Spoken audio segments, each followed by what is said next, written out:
भूर्भुवः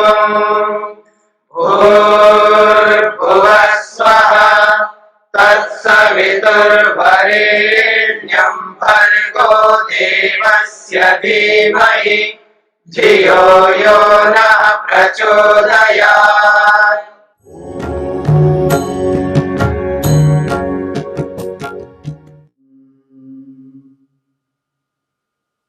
विभूतिपाद के 42वें सूत्र तक हमने विचार किया है। आज हम 43वें सूत्र को लेकर के विचार करेंगे। प्रसंग सिद्धियों का चल रहा है। आइए, एक बहुत बड़ी सिद्धि बताई जा रही है। बहिरकल्पिता वृत्ति ही महाविदेहा ततः प्रकाश आवरण क्षय। कहते हैं बहिरकल्पिता वृत्ति महाविदेहा, उसको महाविदेहा नाम दे दिया है। ततः उस महाविदेह नामक वृत्ति से प्रकाश आवरण क्षय, ये जो प्रकाश का मतलब है ज्ञान, तो ज्ञान रूपी प्रकाश के ऊपर जो आवरण आता है, अविद्या रूपी आवरण, उसका क्षय हो जाता है। तो ये तो बहुत बड़ी बात है, इसमें कोई विचार करने की ऐसी आवश्यकता नहीं है कि ऐसा होता है या नहीं होता है। ये तो होता ही है और ये होना भी है, इसके बिना जीवन में गति ही नहीं हो सकती है। तो कहा जा रहा है बहिरकल्पिता, बहि अकल्पिता वृत्ति। मन की जो है दो प्रकार की वृत्ति है, एक मन की आंतरिक वृत्ति है, एक मन की बाहर की वृत्ति है। ये दो प्रकार की वृत्तियां हैं।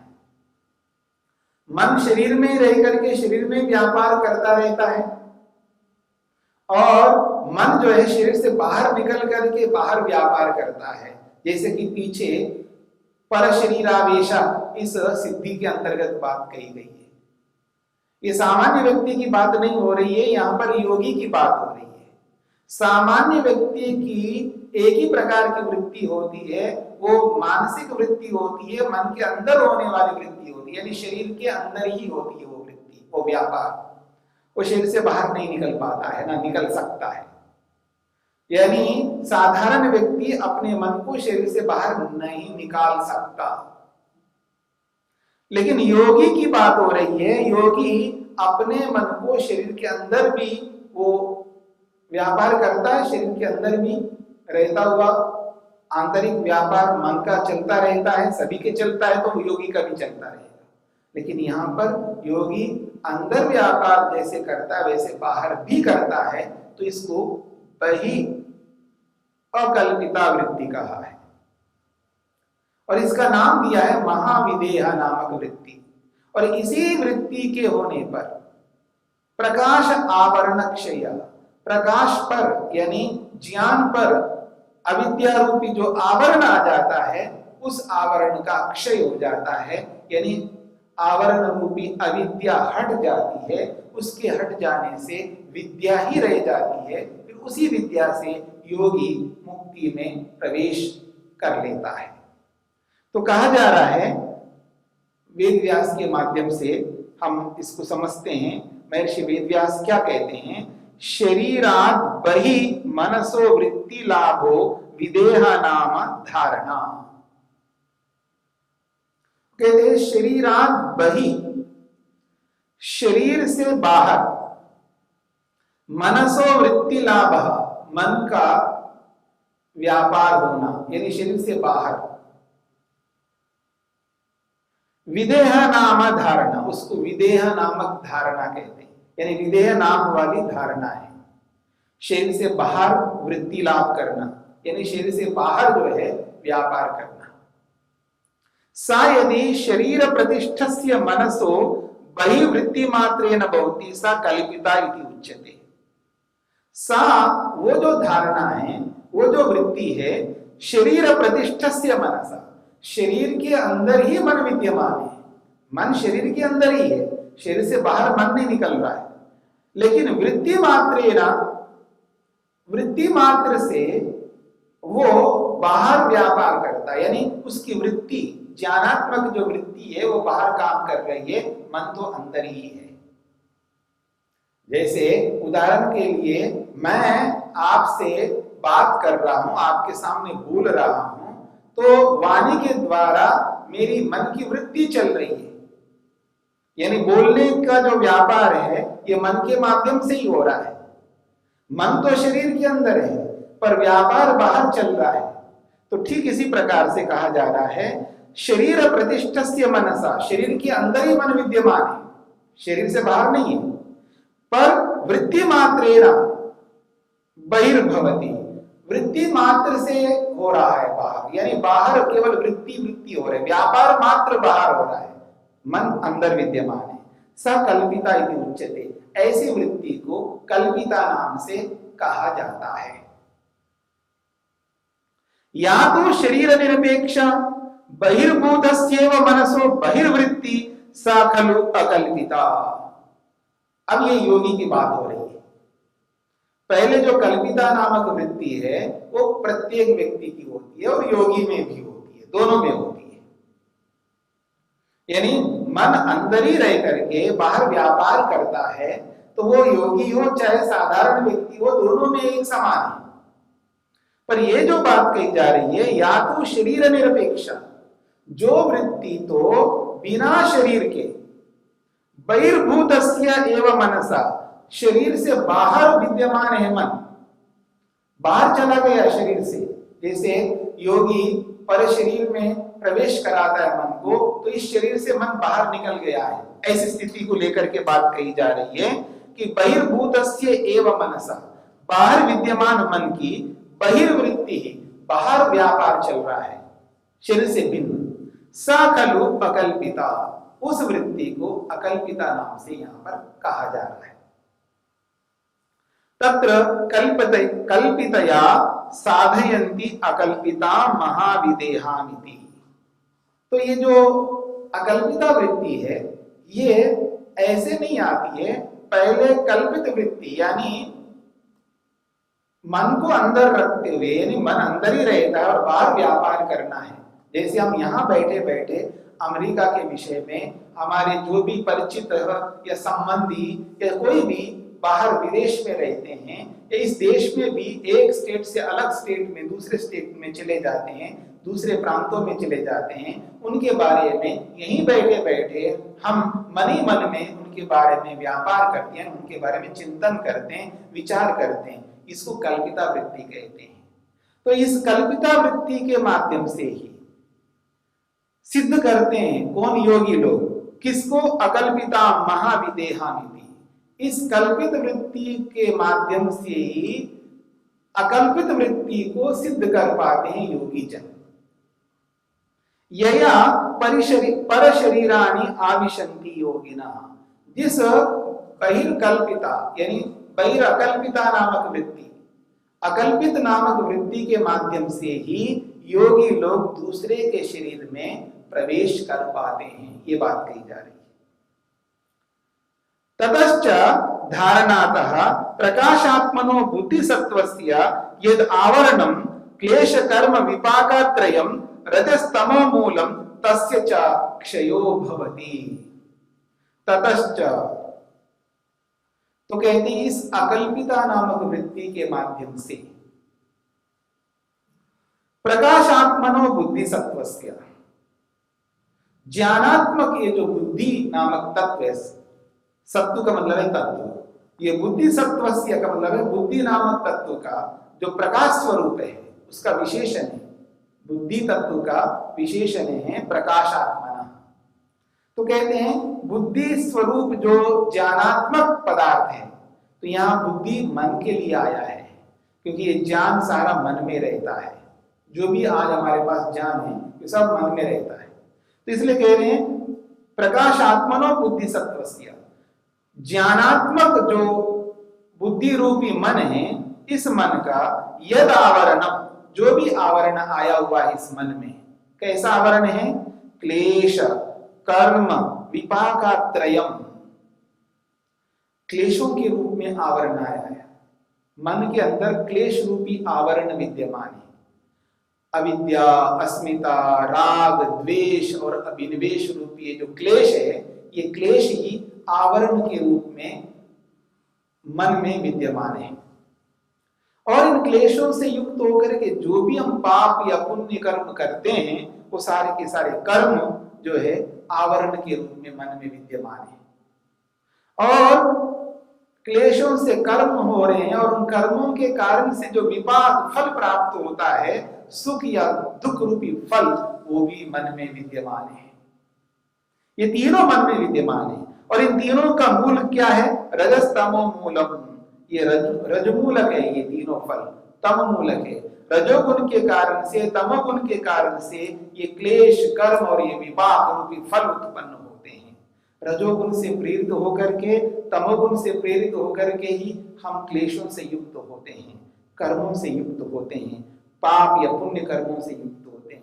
और इन्हीं रज और तमोगुण के कारण से ही हम इन क्लेश और कर्मों से युक्त होकर के इन दोनों से प्राप्त जो फल है, विपाक है, उससे हम युक्त हो जाते हैं। तो ये तीनों मन में विद्यमान हैं और ये तीनों आवरण के रूप में विद्यमान हैं। और इन तीनों का क्षय, नाश कैसे होगा? तो कहते हैं तस्य च क्षयो भवति, उनका क्षय, उनका विनाश इस महाविदेहा नामक वृत्ति से ही होती है, ये कहना चाह रहे हैं। यानी ये जो महाविदेह नामक वृत्ति है, ये तब हो रही है जब परशरीरावेश होता है। और आपने पीछे पढ़ा है ना, परशरीरावेश कब होगा? बंध कारण शैथिल्या, बंधन का जो कारण है कर्म, वो जब शिथिल हो जाते हैं ना, तब जाकर के परशरीरावेश होता है। और प्रचार संवेदनाच्छ, मन की जो गति है, मन का आवागमन रूपी जो उसकी गति है, उसको जानना। यानी मन को, मन के पदार्थ के जो स्वभाव है, मन का जो भी स्वभाव है, उसका जो नेचर है, उसका चंचलत्व, उसका जड़त्व, उसका एकाग्रपन, उसकी निरुद्ध अवस्थापन, इन सब को जानना है। यानी क्षिप्त, मूढ़, विक्षिप्त, एकाग्र, इन सब कुछ समझना है। और उनके चलायमानपन, उनका चलन च गुणवृत्तम, गुणों का जो व्यापार है वो चलायमान है। यानी मन चंचल है या मन गतिमान है, वो कैसे गति करता है, वो सारी बातों को समझना और बंधन का जो कारण कर्म है उनको समझ करके उनका नाश करना, तब जाकर के परशरीरावेश होता है। इसलिए यहाँ पर कह रहे हैं उस महाविदेह नामक वृत्ति के माध्यम से ही व्यक्ति इन तीनों को समाप्त कर सकता है, क्षय कर सकता है। कौन तीन है? क्लेशों। ये जो क्लेश है ना, अविद्या, अस्मिता, राग, द्वेष, अभिनिवेश रूपी क्लेश, और कर्म, पाप और पुण्य रूपी कर्म, जो अब तक किया सो तो किया, आगे भविष्य में कोई पाप या पुण्य नहीं करेगा योगी, केवल एकमात्र निष्काम कर्म करेगा। तो इसलिए, और उन कर्मों से मिलने वाला जो विपाक है, पाप है, वो भी रुक जाएगा। जब कर्म ही नहीं होंगे तो उन कर्मों से मिलने वाले पाप या पुण्य रूपी जो सुख या दुख रूपी फल है, वो भी नहीं मिलेगा। तो इसलिए कह रहे हैं क्लेश, कर्म और विपाक, इन तीनों को वो विनाश को प्राप्त कराता है, इन तीनों को समाप्त कर देता है इस महाविदेह नामक वृत्ति के माध्यम से। तो देखिएगा ये जो सिद्धि बताई जा रही है, ये कितना आवश्यक है। और इस विषय में कोई ऐसा सोचने की आवश्यकता नहीं कि ये होता है नहीं होता है, ये तो होता ही है। इसके बिना तो मुक्ति हो ही नहीं सकती है, इसके बिना तो समाधि लग ही नहीं सकती है, इसके बिना तो विवेक वैराग्य की प्राप्ति होगी नहीं। इनको तो करना ही पड़ेगा योगी को, और इनको करने के लिए मन के स्वभाव को जानना होगा और पाप या पुण्य रूपी कर्मों को समाप्त करना होगा, तब जाकर के सारी बातें सिद्ध हो जाती हैं। इसलिए महाविदेह नामक जो वृत्ति है, ये साधारण वृत्ति नहीं है, ये अकल्पिता वृत्ति है। ये शरीर से बाहर जाकर के मन जो विशिष्ट कार्य को करता है, और मन केवल नहीं जाता है, मन के साथ साथ इंद्रियां भी जाती हैं, ऐसी बातें पहले आ चुकी हैं। तो ये सारी बातें तब संपन्न हो जाती हैं, तब सिद्ध माने जाते हैं, जब व्यक्ति अपने लक्ष्य को सामने रख करके ऐसे कर्म जो निष्काम कर्म कहलाते हैं वो करने होंगे, और पाप और पुण्य रूपी कर्मों को रोकना होगा, और मन को अच्छी प्रकार समझना होगा, तभी मन कारण बनेगा मुक्ति का।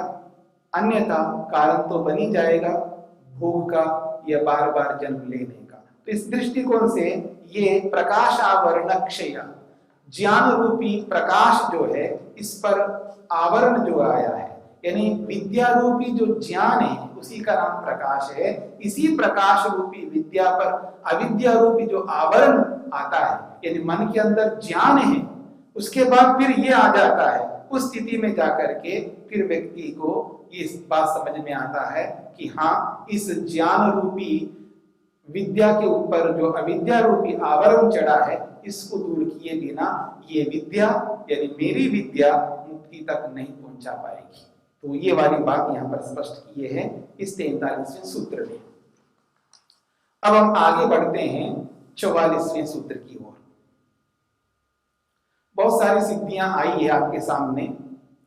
कुछ सिद्धियां ऐसी है जिनके बिना तो योग में गति हो ही नहीं सकती है, और कुछ सिद्धियां ये भी ऐसे भी हैं जो स्पष्ट कह दिया है महर्षि पतंजलि ने कि यदि समाधि को ध्यान में रखकर कोई मेहनत करता है तो वो सिद्धियां तो साधक बन जाएंगी। अगर समाधि को ध्यान में ना रखते हुए अगर व्यक्ति मेहनत करे और सिद्धियों के पीछे दौड़े तो वही सिद्धियां व्यक्ति के लिए बाधक बनती हैं। इसलिए उन बाधक सिद्धियों को उपसर्ग नाम से बोला है। अब एक ऐसी सिद्धि आ रही है हमारे सामने, बहुत विशिष्ट सिद्धि है, जो कि व्यक्ति को ये करना पड़ता है क्योंकि अपने आप को अपने वश में रखना पड़ता है, तो पंचमहाभूतों को भी वश में रखना पड़ता है। उसके बिना आगे गति नहीं कर पाता है व्यक्ति। इसलिए कहा भूत जय नामक एक सिद्धि आ रही है हमारे सामने। सूत्र है 44वां, स्थूल स्वरूप सूक्ष्म अन्वयार्थवत्व संयमात् भूत जय।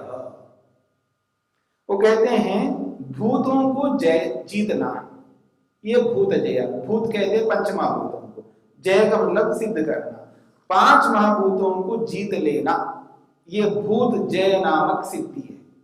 और ये सिद्धि कब होती है? वो कह रहे हैं स्थूल स्वरूप, भूतों के स्थूल स्वरूप को, सूक्ष्म स्वरूप को, इनके अन्वयत्व को, इनके अर्थवत्व को समझना होगा। तो यहां पर कुछ बातें कही है, स्थूल स्वरूप, सूक्ष्म, अन्वय और अर्थवत्व, ये 5 बातें बताई है।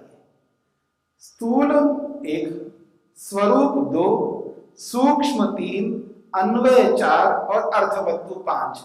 इन 5 को व्यक्ति समझता है और इन 5 में संयम करता है, तब जाकर के भूतों को जीत लेता है।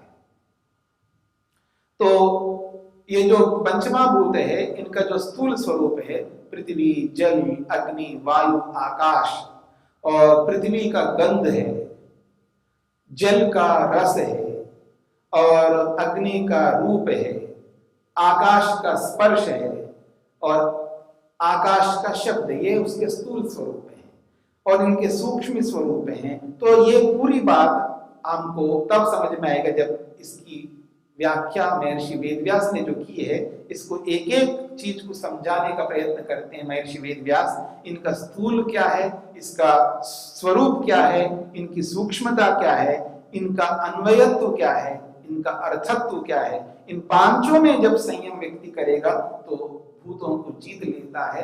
जब भूतों को जीत लेता है तो संसार में भूतों से मिलने वाला, जिसको भौतिक सुख, आदि भौतिक दुख कहते हैं, वो आदि भौतिक दुख से छूट करके आदि भौतिक सुख को प्राप्त कर सकता है। क्योंकि सुख को प्राप्त करना प्रत्येक व्यक्ति के लिए आवश्यक है, चाहे वो सांसारिक सुख हो, चाहे ईश्वरीय सुख हो, दोनों सुखों को तो प्राप्त करना ही होता है। ऐसा नहीं होता है कि भौतिक सुख को त्याग कर दें और ईश्वरीय सुख को ही प्राप्त कर लें, ऐसा नहीं होता है। क्योंकि विद्या से युक्त होकर के भौतिक सुख को भी प्राप्त करना, जिसको अभ्युदय सुख कहते हैं, और फिर निश्रेय सुख यानी मुक्ति सुख को भी प्राप्त करना होता है। दोनों सुखों को प्राप्त करना होता है। और जो व्यक्ति भौतिक सुख को तब प्राप्त कर सकता है जब भूतों को जीत लेता है। वास्तव में भूतों को जीतने वाला व्यक्ति भौतिक सुखों का उपभोग प्रयोग कर सकता है। एक बात समझ लीजिएगा, सुख का होना, सुख के साधनों का होना अलग बात है। सुख के साधनों को प्रयोग में ला करके और उस सुख का उपभोग करना अलग बात है। तो योगी व्यक्ति सुख के साधनों को अपने पास रखता हुआ उनका उपयोग प्रयोग करता है और उन भौतिक वस्तुओं का सुख ले लेता है, वो भी विद्या से युक्त होकर के, इसलिए इसको अभ्युदय सुख कहा है। तो इस प्रकार से भूतों को जब जीत लेता है योगी, तो निश्चित बात है भौतिक सुख को वास्तव में वो उपयोग करता है, उसका प्रयोग यूज योगी ही अच्छी प्रकार से कर पाता है।